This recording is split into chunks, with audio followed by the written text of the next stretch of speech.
This is Life Well Plan, featuring the 80-20-365 Success System with Adam Vincent Gilmer. I'm your host, Gene Velitis. And every week, or if you're binge listening, every single hour, or if you're watching the videos every single day, however you take in this course, Adam shares another aspect of the 80-20-365 course, which, if you've been listening, you know that he's taught in more than 100 countries around the world. I'm a student, you're becoming a student. The thing you really need to get the most out of this course, and we can't stress it enough, is your daily planner, which you will carry around all day long. You'll start it in the morning, you'll carry it with you all day long, and you'll review your day and score your day before you go to bed. It's $1 a day. What an incredible small investment for the rest of your life. You can get yours by going to Adam's website. It's www.80-20-365.com, and just follow the bouncing ball. Welcome to episode number 7. Boy, episode number 6. Talk about powerful, setting up your big 5-year goals and objectives. And we had great stories. You really need to listen to episode 6 before we jump into episode number 7. And this is episode number 7, by the way. In episode 6, it was really like the 80,000-foot view of your life. What we're going to do right now, and we're going to use the 3 steps to set up your day, and we're going to help you set up your daily and monthly objectives to get you rolling along so you will eventually achieve that 5-year objective and goals. And as we stressed, these will change as you grow and things change in your life, and perhaps, and this is the case with a lot of people, things will happen so quickly. You'll say that objective that you set for 5 years, man, I'm going to make it in 1 year. And you may think that's impossible right now, but trust me, it really does happen to people. So Adam, welcome to episode number 7. We're going to talk about setting up your monthly objectives and goals. Right. So let's start with setting up your day. The 3 steps are purpose, planning, and performing. And then we'll talk about how to score your day. So let's talk about these short-term goals to reach 5 years, which was in our previous episode. And let's talk about purpose. All right. So on your screen right now, I can probably turn in my planner, and it'll actually show you purpose. So what's really important is you actually get a purpose statement. Okay. And I like to tell people, Gene, that your purpose statement is when your conscience and your subconscious come together like a puzzle piece. In other words, you're not going to lie to your subconscious. You're not going to tell an untruth. You're going, and your consciousness is going to determine whether it's true or not. You want to be real about it. Okay. So what I do is I turn to my purpose statement, and I'm really answering a few questions. So the first question in my purpose statement is, what do you love to do? Okay. So if you're taking notes here today, and maybe you're listening in the, on the drive, what have you, this is a section where you need to actually listen to this section. It's okay listening and driving, but to do it, you need to be focused on answering a few questions. First question is, what do I love to do? When you know what you love to do, it's not work. Okay, it's called passion. It's passion. So, you ask an artist why they love to paint. They have this, je ne sais quoi way of explaining it, right? They have a specific of what they. So, what do I love to do? Here's what I love to do. I love to teach and inspire others to have a better life. Okay, and by doing so, I've put a system together, which is what we're reviewing. And I don't care if you're an analyst, an artist, an engineer, direct sales, entrepreneur, network marketer, you sell real estate, you're an attorney, you're a playwright, it doesn't matter. Okay, to me, we're going to make your dream a reality. So that's what I love to do. And what I've developed is a system that allows this to take place. Next is, what would I do? Next question. What would I do if money was no object? Yes. Okay. So a lot of people think, oh, well, it's a money thing. I'm like, no, you have to create value first. Okay. So I turn to my purpose statement, and my purpose statement literally stands for what my life means to me every single day. Now, I didn't just arrive at this one time. This is the other thing I'm always asked. It took several redos and tries, but the basics of it was always the same. I wanted to help and inspire. And one of the great teachers in the world, I went to Jim Rohn's weekend, but one of his mentors and one of his mentors, L. Shelf's mentors, said that find a way to serve the many. For service to many leads to greatness. I'm like, wow, aha, an aha moment for the day. And I'm like, okay, so I found a way where I can dramatically help people accelerate what they want to get in their lives. And not so much by being a coach, but by the person who's doing this. You're going to see that this is what you have to do. So what would I do if money was no object? Well, if money was no object, I would travel around the world. I'd love to give seminars everywhere I go, and I'd love to have my family with me. Well, let me think about this. This is what we do, okay? We travel around the world. We literally do seminars all over the world. Sometimes it's in 9 different languages. We speak in English, and it's translated over a headset into 9 different languages. And we show people how to tackle and what to do. And then as I read this purpose statement, when I do it in the morning time, I don't read it out loud. As I said, I told you, I have my power hour planned, right? I go in and grab a cup of coffee. I sit down. I go over my purpose. I'm reviewing the questions that I'm asking myself. And the other thing is this, is that if you only had 5 years to live, what would you have to get done? Wow. So, so now there's an urgency, not saying that you're only going to live for 5 years, but, all of us are going to have to face the day when we're no longer a present consciousness. Okay. In other words, we're dead. So between that time, whenever it is, because it's an unknown, it's a mystery. Life is a mystery. We don't know when that is. How are we going to act if we only had 5 years to live? Now, listen, if you went to your doctor, and a good friend of mine, actually one of my business partners in Miami, just got notification that his mother had between 2 and 4 months left to live. And I got on the phone with him. He said, we were in tears together and we're sharing with each other. We obviously love and care about each other as colleagues. And I said, listen, brother, I love you and care about you, but chances are it might be sooner. Now, Gene, I know I said 5 years, but it was 5 weeks. Okay. And here's what he did. He put his entire business on hold, and he spent not only Christmas, but he just laid his mom to rest about 2 weeks ago. Okay. But he spent all of his time, went to the beach, the kids were around, and he put as much of his energy into those last, he didn't know it was going to be 5 weeks. None of us did. Okay. But the point is that if your doctor gave you a written note that said, you've got 5 years to live, what would you have to accomplish? I'm willing to bet that, like, I'm getting visceral bumps all over my body thinking about this. Okay. I'm willing to bet that you'd be like, man, this is what's important to me, because that's the kind of a question it is. The next question is this. If you took all the money you made last year for the year, and Gene, you helped me actually develop that question, and you made it in a single month. So let me explain again. Let's say you made $100,000 last year, okay, or $70,000 for the year. Maybe you made more, but whatever the case is, I'm just going with average stuff. What would you do with your life if you made that in a single month? How would your life change? And now, when you put these 4 questions into a category, you can start to say, okay, well, listen, here's how I start to live. I've only got 5 years to live. If I had all the money coming to me at once, and man, how can I create value, and what do I love to do? If you put all that together, you can come up with an incredible purpose statement, like I have. Okay, and then the purpose statement here, and I've signed it, by the way, at the bottom. Sorry, on this side, I've signed it here at the bottom. And it's a commitment that I read to myself in the morning. This is step number 1, is just getting through the purpose, because this gives you the juice, the foundation, the concrete, and the rebar of what you're building, of the consciousness that you have in this life, for you to say, okay, I'm ready to go. And then, so now that you got your purpose, any questions on purpose, Gene, before I move on? Because that's like step number 1. And this doesn't take long. It takes long to put it together, but once it's together and reviewing it, it's in a matter of a minute or 2. Right. Before we get into step 2, which is planning, just very, very quickly in your purpose, your 5-year bottom line and your bottom lines for the month. All right, good. So on the screen, I have it up on the camera. Well, this is videotape. I've got 5-year bottom lines.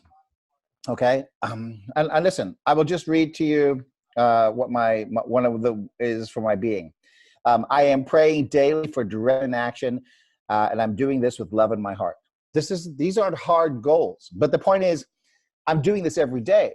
It's not something that I'm saying, oh, I'm choosing to do once a week, every moment of the day. This is where I'm focused. Just to give you an idea, on my people tab, um, I am an amazing people magnet. I'm telling people what I am. This is my 5-year bottom line. So in 5 years, I'm going to be attracting more and more and more and more and more and more and more people into my consciousness that are like-minded. Okay, like-minded people accomplish great things. That's why it's called teamwork. So I've got stuff for my spirituality, my brain, my body, my time, people, and money. And I review these. These are not hard to do, simple. And then this was in the month of January. I know we're coming to an end at the beginning of February, but I do the same thing in January. Okay. And then what I've done is I actually flip back and forth and I'm like, okay, let me see. Yep. Let me write down the goal. And I sit there and I actually write down how in one fraction, Gene, of 1/60th of the 60-month goals, 60-month 5-year goals, 1/60th, saying, okay, if I just do this little thing, and then I'm gonna paraphrase for a little bit. Here's the book 80/20, right? Ready for this? Richard Cox says this: the biggest wins of all start small. Wow, I'm like, damn, another aha moment for the day. It says, so for something big to be accomplished, they all start small. So I can't go into my 5 years as like, man, I have to live it out. But right. They all start small, these small little things. And then, of course, I review those objectives and goals for the month. Now, these are goals. These are the 5 years are bottom line results. These must happen. These are 5 year. These are month by month goals. These are things that I'm working on to help new habits form, get new synapses and neurons created in the brain that are going to make all these come together. And then I turn to my my actually daily plan. And I'll just do that right here. Yeah. So we're into step number 2 now. So I just want to make sure people follow along. Step number 2 is planning. So we've done our purpose. Obviously, we've got to take that and put it into a plan. Correct. Now, I've broken the planner up into different sections because what I've learned from psychologists, and I have that in here somewhere else, I'll pull it up here. What I've learned from psychologists is that there's a left-hand hemisphere and a right-hand hemisphere, and they're all charged specific ways. So even if you're left or right-handed, that has nothing to do with the brain per se.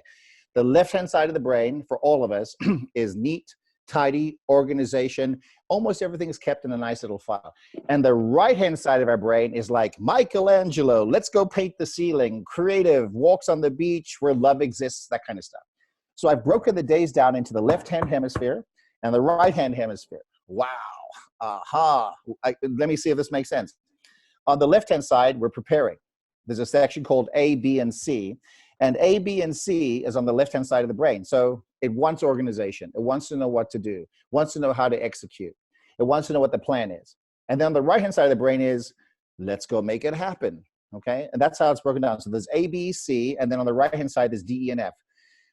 Left-hand side, 3 little areas, A, B, C. Right-hand side, D, E, and F, which is execution, get it done, creativity, action. Left-hand side is the plan, the launching of the space shuttle, the launching of the dream, the launching of the things you've got to plan.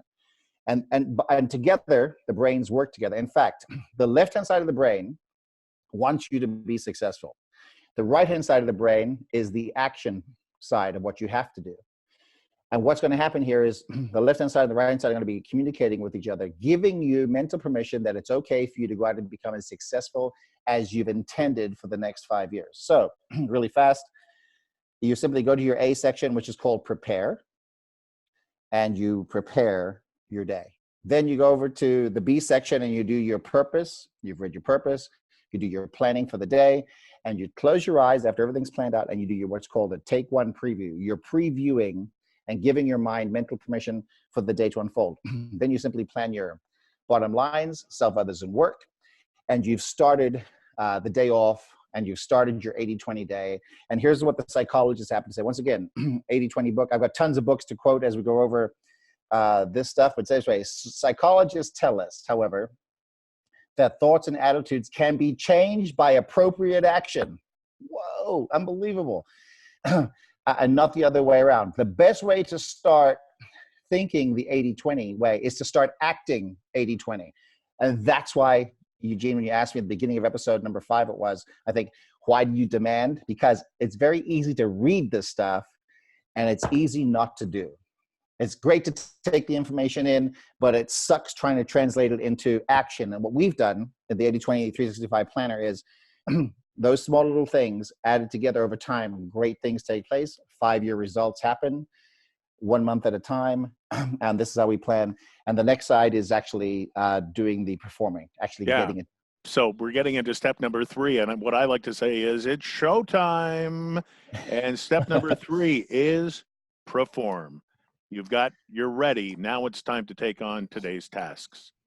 First things first. Oh no, not first things first. Feared thing first. Yes.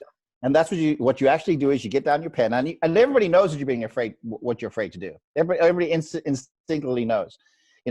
I'm afraid to say this and that because I might cause confrontation, or somebody might say no to me. What if you decided not to take no for an answer? Okay, what a concept. Mm-hmm. Fair thing first, not taking no to getting a raise from my boss. That means that you're willing to walk away, and your boss gets to lose you as a person if you're looking for a raise and you're afraid to ask for it that day. Now watch this. If you don't ask for the raise, you're never going to get it. That's right. Might as well ask.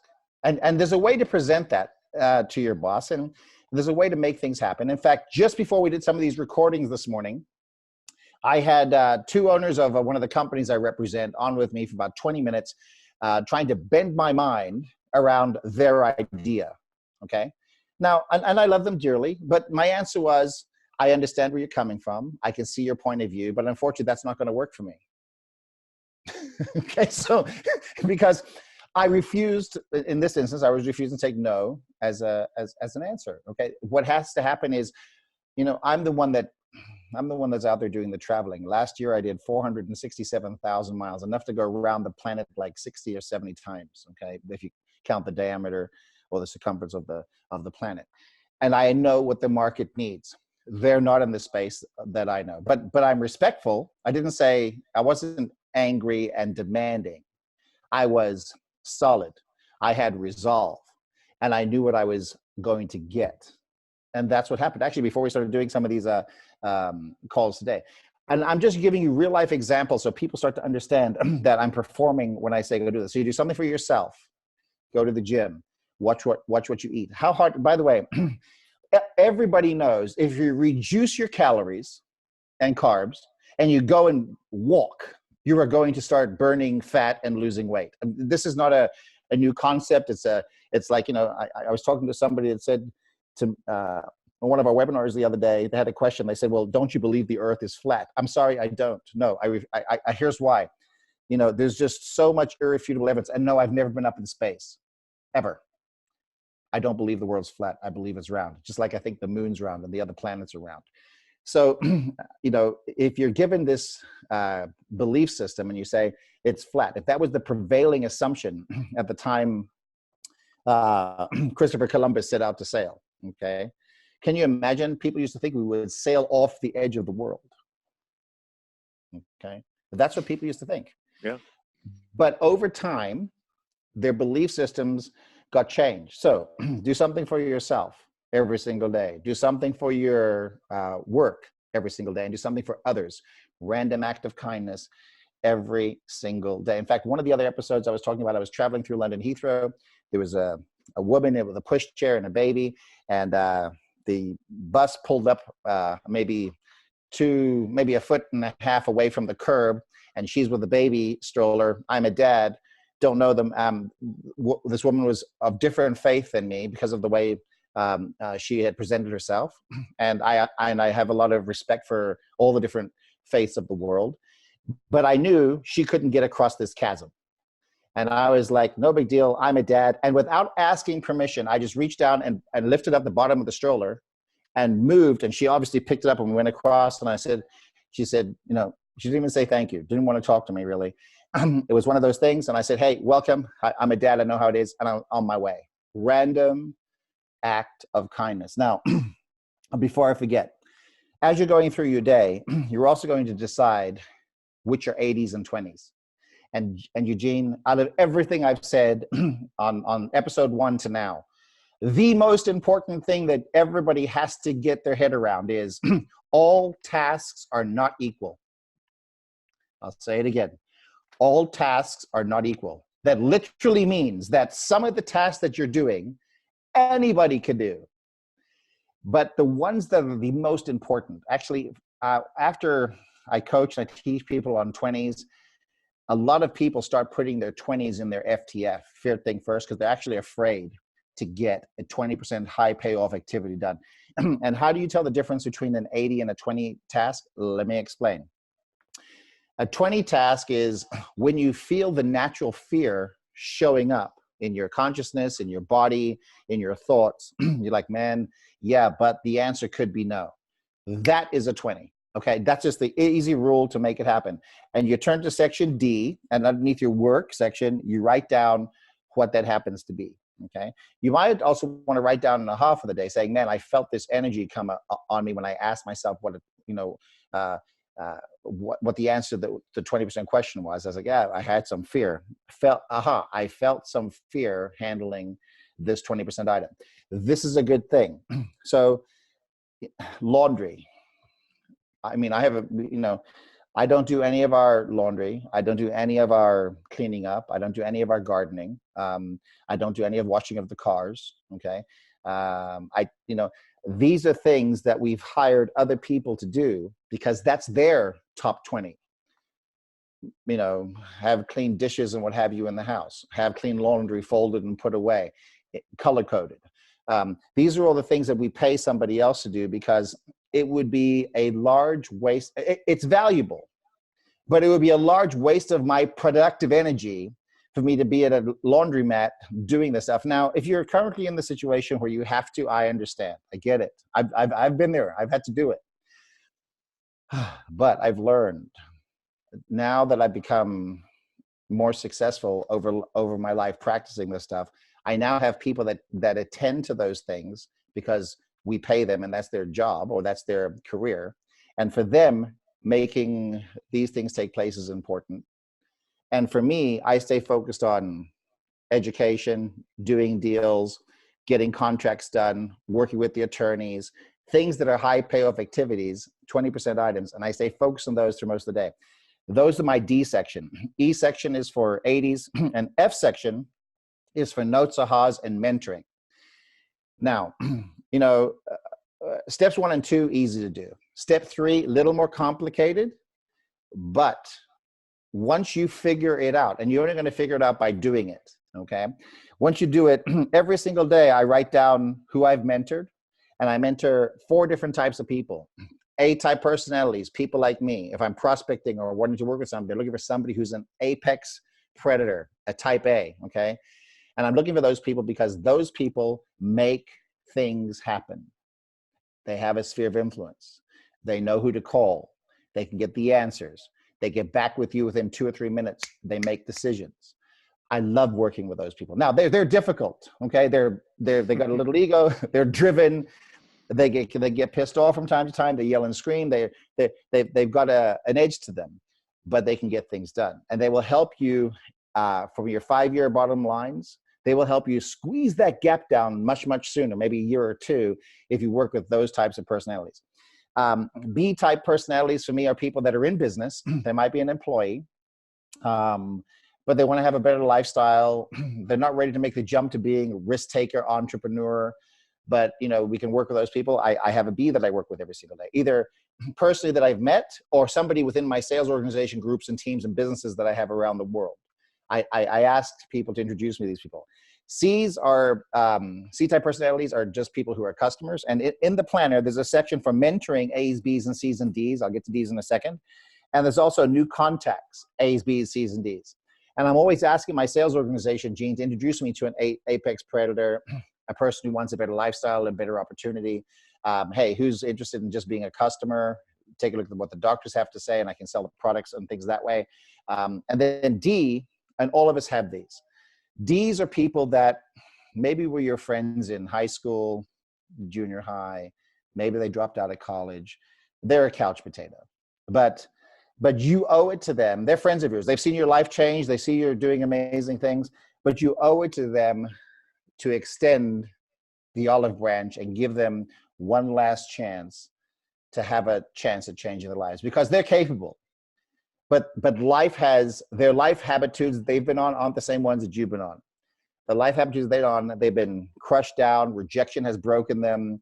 Maybe there's, other extenuating circumstances, life, death scenarios, breakups, hurt relationships, massive life failure, loss. Okay. And it's holding that person down. And our job in life is to extend to that person a chance to say, listen, let's cross the chasm together. And that's performing the day. Now, I just went through that in about 10 and 11, 12 minutes. Sorry, 12 minutes.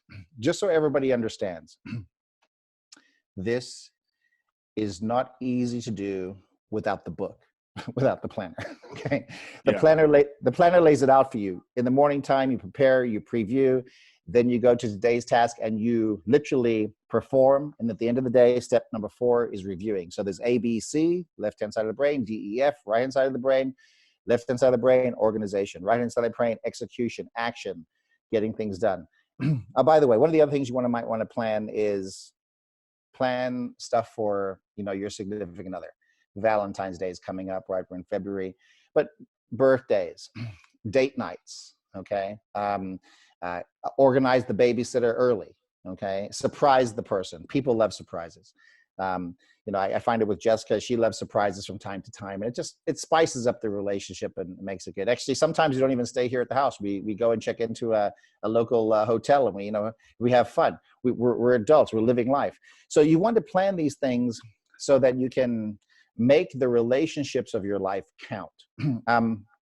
And Gene, you know this. When I was reaching out to you, we had talked about putting this webisodes and podcasts in place. And one of the things I love about working with you is that not only do you understand it and know it, you've actually been on the road. You've seen what we do. You've gone through the process. So I wasn't just asking you as a broadcaster to say, listen, come and do this little project. I knew that you were into doing the project because you'd seen the results. I live it. That's my point. Yeah. And here's the thing about the daily planner. We mentioned this in a previous episode, but maybe it just went by you because you were, your mind was elsewhere. I will tell you something about the daily planner. Okay, forget about the daily planner for a second. Think about your cell phone. Now think about that one moment when you were on an airplane or maybe in a car or you left a coffee shop and you went to grab your cell phone in the pocket and it wasn't there. And it wasn't in your pant pocket, and it wasn't anywhere, and you thought you lost it.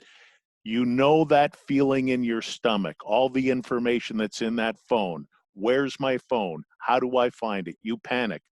Trust me, this is going to happen with your daily planner.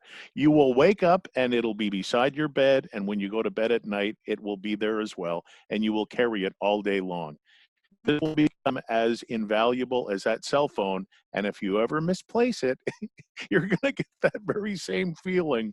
Trust me. And so a little first plan, and then